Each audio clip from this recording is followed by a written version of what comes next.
నేను మీ కిరణ్ రాయ్, జనసేన పార్టీ తిరుపతి నియోజకవర్గం ఇన్ఛార్జ్.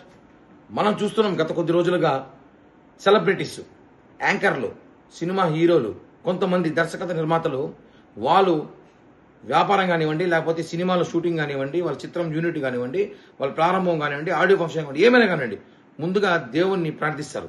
కొబ్బరికాయలు కొడతారు, పెద్ద పెద్ద దేవుని ఫోటోలు పెడతారు. మళ్ళీ ఆ సినిమా హిట్ అవ్వాలని చెప్పి తిరుమలకు నడిచొస్తారు. అలాగే కాణిపాకం వెళ్తారు, అలాగే షిర్డీ సాయిబాబా టెంపుల్కి వెళ్తారు, విజయవాడకి వెళ్తారు. అనేక గుళ్ళకి, హిందూ సమాజం సంబంధించిన హిందూ దేవాలయ గుళ్ళకంతా వెళ్తూ ఉంటారు. ఆ సినిమా హిట్ అయిపోయినాక, వాళ్ళ ఆడియో ఫంక్షన్ హిట్ అయిపోయినాక తర్వాత ఎలా మారిపోతున్నారంటే వాళ్ళు దేవుళ్ళని హేళన చేసే విధంగా మాట్లాడుతున్నారు. ఇది చాలా బాధాకరం. మనం చూస్తున్నాం.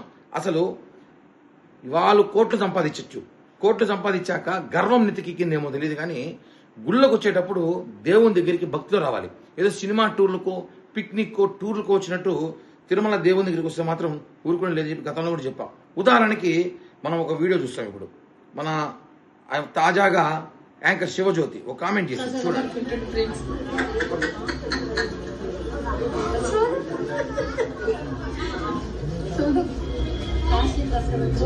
అడుక్కోలేదు, ఫస్ట్ టైం అడుక్కున్నాను.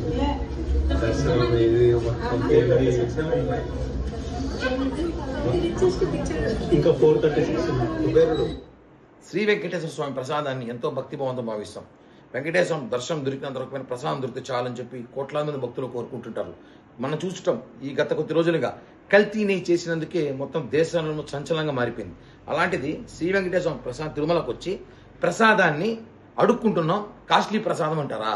వెంకటేశ్వర స్వామి దగ్గర ఇంత వందల కోట్లు, వేల కోట్లు ఉన్నవాడు సరే సామాన్య భక్తుల్లాగా వచ్చి ప్రసాదం స్వీకరించే ఆనవాయితీ. అలాంటిది మీరు పిక్నిక్ వచ్చారా, భగవంతుని దర్శనానికి వచ్చారా? వీళ్ళు వెంటనే క్షమాపణ చెప్పాలి. ఎవరైతే శివజ్యోతి సంబంధించిన కామెంట్ చేశారో వాళ్ళు శ్రీ వెంకటేశ్వర భక్తులు క్షమాపణ చెప్పకపోతే భవిష్యత్తులో వాళ్ళని తిరుమలకు రానియకూడదు, వాళ్ళకి ఎటువంటి దర్శన టికెట్లు కూడా ఇవ్వకూడదు.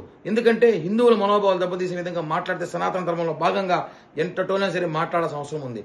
ఒకటే చెప్తున్నాం, మనం చూసుకుంటాం. ఒక దర్శకుడు సినిమాలతో నాకు దేవుళ్ళంటే నమ్మకం లేదు, దేవుళ్ళంటే ఇష్టం లేదు, మా భార్య చెప్తే, మా కొడుకులు చెప్తే దేవుని మొక్కుతున్నాను అంటారు. కానీ ఆ దేవుళ్ళతో మాత్రం కోట్ల రూపాయల బడ్జెట్ చేసి సినిమాలు తీస్తారు. ఇవన్నీ కరెక్ట్ కాదు.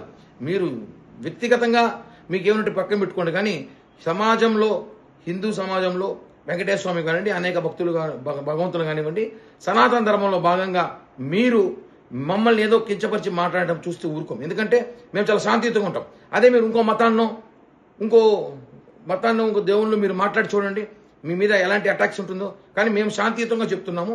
మా మనోభావాలు దెబ్బతీసే విధంగా, హిందువుల మనోభావాలు దెబ్బతీసే విధంగా మాత్రం ప్రవర్తిస్తే అది ఎవరైనా కానీ, దర్శక నిర్మాతలు కానివ్వండి, కొంతమంది ఇలాంటి యాంకర్లు కానివ్వండి, బాగోదని చెప్పి కూడా తెలియజేస్తూ వెంటనే వీళ్ళు క్షమాపణ చెప్పాల్సిన అవసరం అయితే ఉందని చెప్పి కూడా డిమాండ్ చేస్తున్నాను. ఓం నమో వెంకటేశాయ.